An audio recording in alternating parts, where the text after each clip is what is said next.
स्वागत है Galaxy teacher classes के ऑनलाइन प्लेटफॉर्म पर, जहां आपके सपनों की उड़ान हमारे साथ परवान चढ़ती है, जहां हम आपके हर उस सपने को जो अध्यापकीय या टीचिंग से संबंधित परीक्षाएं हैं उन पे फोकस करते हैं। आप जानते हैं इस वक्त आपकी एक परीक्षा आने सीटेट की, हमारा पूरा फोकस उसी पे है, उसी पैटर्न पे है। तो हम जो बात करेंगे आपके हिंदी भाषा पे, उसमें आप जानते हैं कि दो भाग होते हैं, एक शिक्षण शास्त्र का, दूसरा भाषा का।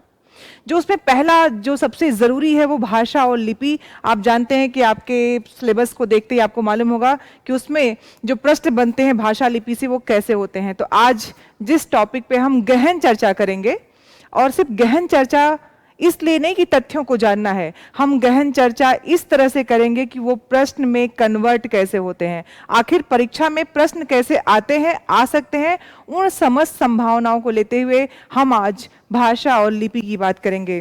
तो आज का हमारा टॉपिक है भाषा व लिपि। ये आपका आज का टॉपिक है। जाहिर सी बात है, नाम से स्पष्ट है कि जो माध्यम होगा आपका और मेरा, मैं आपसे जुड़ती हूं या आप मुझसे जुड़ते हैं, या जितने भी हमारे गैलेक्सी टीचर क्लासेस के जितने भी टीचर आपसे जुड़ते हैं, एक माध्यम हमारा है। वो माध्यम है कि मैं कुछ बोलती हूं, आप सुनते हैं, आप कमेंट करते हैं, उसका हम आंसर करते हैं। तो जो एक कम्युनिकेशन है, जो एक संप्रेषण है, उसको करने के लिए हमारे पास कुछ है, वो जो हमारे संप्रेषण को एक दूसरे के अधिगम का माध्यम बनाए, सीखने का माध्यम बनाए, सुनने का माध्यम बनाए। कुछ भी सुनने के बाद आप उसको लिख सको, संकेतों की जरूरत न पड़े, और अगर संकेत हो तो वो लिखित रूप में हो, स्क्रिप्ट के रूप में हो। यह जो चीजें हैं ये भाषा और लिपि के व्याकरणिक रूप को दिखाती हैं। सबसे सरलतम तरीका है, आपसे कोई भाषा क्या है, तो भाषा का अर्थ है ना, भाष धातु है। इस शब्द के लिए धातु है भाष, जिसमें आ प्रत्यय लगता है, बन जाता है भाषा। अब ये शब्द कहता किस तत्व को है? भाष का अर्थ कहना, कहना, जो कहन है हमारा, जो हमारे कहने का तरीका है। मैं जो कुछ बोल रही हूं उसको आप जितना जैसा बोल रही हूं उसको अधिगम कर ले रहे हैं, समझ ले रहे हैं, सीख ले रहे हैं। कैसे सीख रहे हैं? क्योंकि जिसका मैं प्रयोग कर रही हूं वो आपको मालूम है। अब ये तीन चीजें हैं, अगर मैं इनको समझाऊं कि जब मैं कुछ बोल रही हूं, मैं वक्ता, आप श्रोता, आप तक ये बातें कैसे पहुंचे, तीनों जुड़े, उसके लिए माध्यम क्या है हमारे पास? भाषा। क्या माध्यम है? भाषा हमारा माध्यम है। ये तीनों को जोड़ने का जो माध्यम बन रहा है वो क्या बन रहा है? मेरा वह ध्वनि प्रयोग जो लिखित है, जिसको मैं बोल रही हूं आप उसको वैसे ही ग्रहण कर रहे हैं। तो आपने एक चीज देखी, सबसे जरूरी क्या है हमारे लिए? कुछ ऐसे प्रतीक, कुछ ऐसे शब्द जो मैं बोल रही हूं वो आप तक पहुंच रहे हैं। मैं भाषा लिख रही हूं तो आप भाषा ही समझ रहे हैं। मैं वक्ता लिख रही हूं तो आप वक्ता ही समझ रहे हैं। मैं श्रोता लिख रही हूं तो सुनने वाला ही समझ रहे हैं। उसका जो माध्यम हो, तो आप कह सकते हैं भाषा वह माध्यम है जो विचार व भाव का आदान प्रदान करे। पहले प्रश्न का उत्तर यही होगा कि भाव और विचार को आदान प्रदान करने वाला माध्यम क्या कहलाएगा? भाषा। आपका उत्तर हमेशा यही होने वाला है कि मनुष्य जब अपने वाक क्षमता के द्वारा जिन ध्वनियों का प्रयोग अपने विचारों या भावों को प्रकट करने के लिए करता है उसे हम भाषा कहते हैं। आपके परीक्षा में विकल्प में प्रश्न मात्र यही बनेगा, भाषा क्या है? उसका उत्तर क्या होगा? संप्रेषण का माध्यम, या वह माध्यम जिसके द्वारा मनुष्य के भाव और विचार एक दूसरे से दूसरे को दिए जाएं। बस ये आपका उत्तर होगा। धातु पूछ लिया, भाषा शब्द का अर्थ पूछ लिया, तो दूसरा प्रश्न आपका ये हो जाएगा। एक बात क्लियर कि जब हम भाषा की बात करेंगे तो तीन प्रश्न बनेंगे। भाषा क्या है? भाषा शब्द की व्युत्पत्ति कैसे हुई है? भाषा का अर्थ क्या है? तीन प्रश्न, तीन का उत्तर आपके सामने। अब आगे देखते हैं कि और क्या प्रश्न बन सकता है, क्योंकि आपको वैकल्पिक प्रश्नों के उत्तर देने हैं। हर बार कहती हूं आपको तैयारी तथ्यात्मक रूप से उतनी ही करनी है जिनसे प्रश्न बन सकते हैं। तीसरी चीज हमने देखा कि हमारे भाषा के 3 रूप आपको दिखे, तो भाषा के रूप कितने हैं? 3 रूप दिख रहे हैं। कौन कौन से? पहला है वाचिक, मैं बोल रही हूं, मैं वाणी से कुछ ध्वनि निकाल रही हूं जिनको लिखित रूप में आप तक पहुंचा रही हूं। वाचिक को ही मौखिक, मुख से। कैसे? मुख से। बेटा एक चीज और दिख रही है, वाचिक जो वाणी से बोला जाए वाक्यांश के लिए एक शब्द, मौखिक जो मुख से बोला जाए वाक्यांश के लिए एक शब्द, लिखित जो चिन्हों को लिखा जा सके वो लिखित होता है। तो लिखित मतलब लिखकर। तीसरा होता है सांकेतिक। आप जब सड़क पे चलते हैं तो आप देखते हो संकेतों का बहुत प्रयोग होता है। कहीं एरो बना होता है, कहीं एरो को घुमा दिया गया होता है, कहीं एरो ऐसे रूप में होते हैं, कहीं एरो ऐसे होते हैं। तो आप समझ जाते हो कि इन एरोस का, इन संकेतों का क्या मतलब है। रेड लाइट होगी, आप समझ जाएंगे, रेड हो गई तो आप कहोगे कि रेड लाइट का मतलब क्या है? रुक जाना है। येलो लाइट हो गई तो आपको समझ जाना है कि अब हमें क्या करना है। लाइट आपकी ग्रीन हो जाती है तो आप उसका मतलब समझ जाते हो। तो क्या है? संकेत हैं आपके, सांकेतिक भाषा का प्रयोग कर रहे हैं। तो मौखिक जो हम वाणी के द्वारा या मुख के द्वारा बोलते हैं। ध्यान रखना है, आपको प्रश्न जो बनने हैं वही आपको सब समझना है। लिखित लिखा जा सके चिन्हों के द्वारा, और आपके सांकेतिक जो हम संकेत दे रहे हैं आपको, सांकेतिक। ये बात स्पष्ट हो गई। भाषा के 3 रूप हैं। चौथा सबसे जरूरी, प्रश्न कैसे बनाने हैं ये मैं आपको बता रही हूं। अगर आपने प्रश्न बनाना सीख लिया तो कोई भी वैकल्पिक प्रश्न होगा उसके तथ्य कभी बदलते नहीं हैं। भाषा के 3 ही रूप होंगे, आपका मौखिक, लिखित और सांकेतिक। वो आपने बता दिया। किसी भी देश के किसी भी भाषा में, हम भाषा की बात कर रहे हैं, अभी हिंदी भाषा पे जाएंगे तो अलग बातें हो जाएंगी।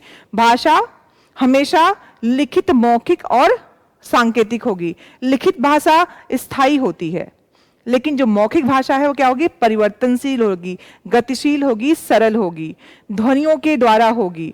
तो ये आपके शब्द, चूंकि आपको लिखना नहीं है, व्याख्यायित नहीं करना है, इसीलिए कुछ मोटे मोटे जो जरूरी तथ्य हैं उनकी मैं बात कर रही हूं। भाषा वह माध्यम जो विचारों का संप्रेषण करे, भावों का संप्रेषण करे, ध्वनियों से बना हो, गतिशील हो, प्रभावी हो, और साथ ही साथ सरल और गतिशीलता के साथ साथ परिवर्तनशील, क्योंकि मुख से लिख दिया। अगर मैं यहाँ पे कुछ लिख दूं तो वो बदलेगा नहीं, वो बाद में कुछ और लिखा जाएगा लेकिन बदलाव नहीं होगा। तो जो मौखिक भाषा है, जब हम शब्दों का वाक्यों में प्रयोग करते हैं तो वाक्य बदल जाते हैं, तो परिवर्तनशीलता बनी रहती है। अब भाषा कितने रूपों में मिलती है उसकी हम बात करेंगे। उसके पहले एक प्रश्न और बनता है कि आपकी जो भाषा हिंदी है वो किस परिवार में आती है। तो बता दिया जाए आपको कि जब हम भाषा शास्त्र की बात करते हैं तो उसमें विश्व की समस्त भाषाओं को परिवार में बांटा गया है। किसने बेटा? परिवार में। समस्त परिवारों को पढ़ने की जरूरत नहीं है, आपको जानना है कि अधिकतम भाषाएं भारोपीय परिवार में आती हैं। भारत और यूरोपीय जितने देश हैं, जब स्टार्टिंग हुआ, प्रारंभ हुआ, तो कैसे वर्ण एक साथ मिल रहे थे, उनको लेके जो लिपि या स्क्रिप्ट या ध्वनि के आधार पे एक जैसे स्टार्टिंग से कुछ न कुछ मिलता रहा होगा, उन सबको भारोपीय परिवार में रखा गया। विश्व की 73 पॉइंट कुछ परसेंटेज जितनी भाषाएं हैं वो भारोपीय परिवार में आती हैं, ये आपको ध्यान रखना है। तो आपकी हिंदी उसी भारोपीय परिवार से है। एक प्रश्न का उत्तर, और डिटेलिंग आपसे प्रश्न में नहीं पूछी जाती है। तो आपके प्रश्न का उत्तर जो प्रश्न बन सकता है, किस परिवार से, या भाषा में जो परिवार है उसमें हिंदी किस परिवार में आती है, आपका उत्तर भारोपीय होगा, भारोपीय परिवार आपका उत्तर।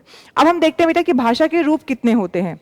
मैं भाषा बोल रही हूं, आपने बोली सुना होगा, तो हम भाषा को किन किन और उपभेदों से जानते हैं। रूप लिखित, मौखिक और सांकेतिक होता है, लेकिन भाषा का रूप क्या होता है जब वो विकास करती है। तो जब हम उस क्रम में जाएंगे तो आपके सामने भाषा के जो रूप मिलने वाले हैं वो कौन कौन से हैं। पहले तो भाषा है, भाषा तक पहुंचने के लिए कई सारे उसमें बदलाव दिखेंगे। वो होंगी उपभाषा, फिर बोली, उपबोली, परिनिष्ठित भाषा, राजभाषा, राष्ट्रभाषा और संपर्क भाषा। ये वो शब्द हैं जो आपके परीक्षा में बोले जाते हैं। समझना है, भाषा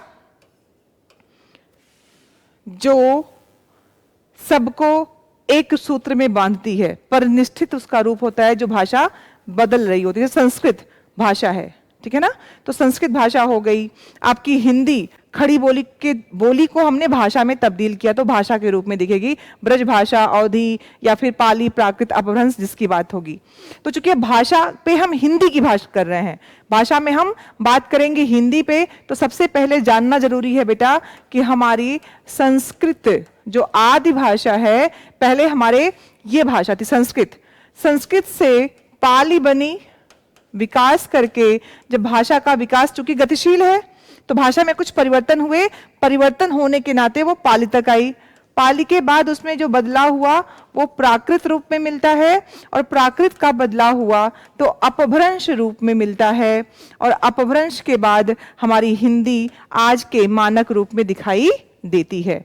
तो हिंदी के वर्तमान रूप तक पहुंचने में ये आपके रूप रहे हैं। हिंदी वर्तमान तक पहुंची है कैसे?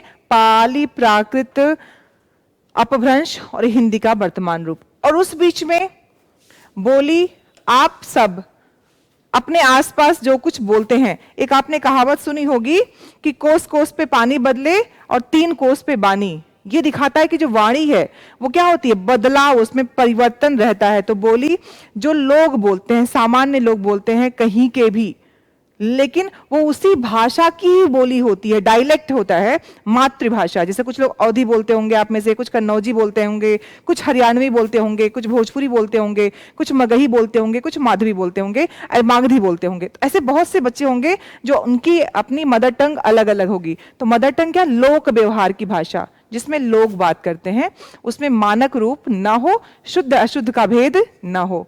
तो बोली से उपबोली, जब बोली जैसे मान लीजिए भोजपुरी है तो भोजपुर की बोली जब आगे बढ़ती गई तो कई जगहों पे अपने विकास को आगे बढ़ाती गई, तो किस में आ गई, उपबोली के रूप में आ गई।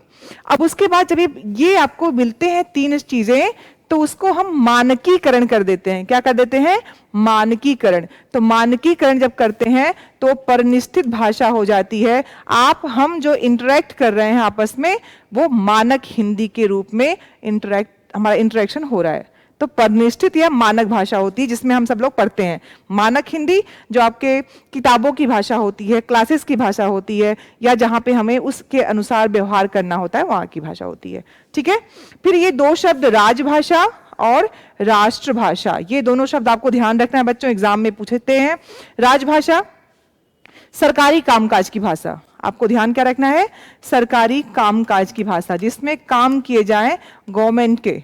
ठीक है। तो ये आपकी राजभाषा हिंदी है, हम उसमें काम करते हैं। उसके साथ ही साथ चूंकि आपने त्रिभाषा सूत्र पढ़ा हुआ है कोठारी आयोग का, जिसमें 3 भाषाओं को एक विद्यार्थी को पढ़ाने की जरूरत कही गई है।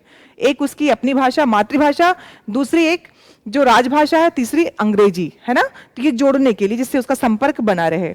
तो सरकारी कामकाज की भाषा हमारी राजभाषा होती है। और राष्ट्रभाषा जो पूरे राष्ट्र की भाषा हो। अभी हमारी हिंदी क्या है, हिंदी राजभाषा तो है, हिंदी क्या है, राजभाषा, खड़ी बोली हिंदी राजभाषा तो है, लेकिन राष्ट्रभाषा नहीं बन पाई है। प्रश्न यहीं से बनता है।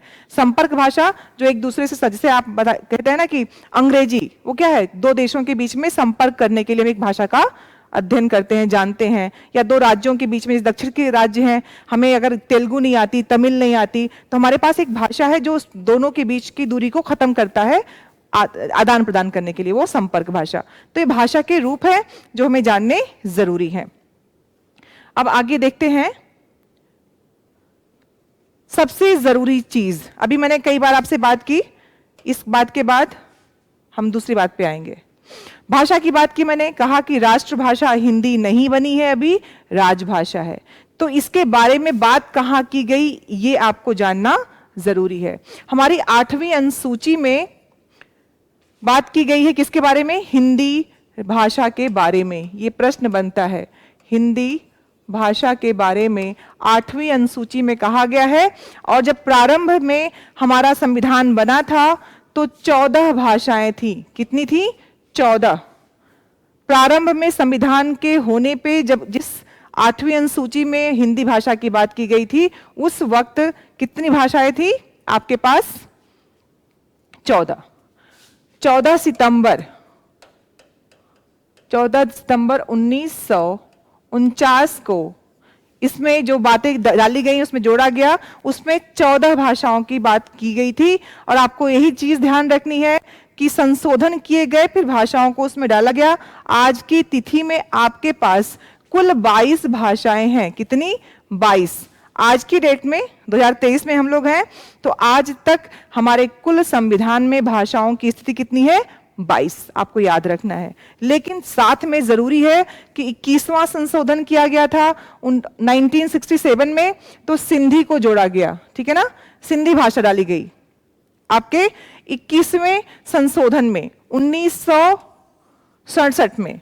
फिर 71वां संशोधन किया गया 1992 में, जिसमें 4 चीजें जोड़ी गई। आपका नेपाली, मणिपुरी, कोंकणी, इन भाषाओं को उसमें डाला गया।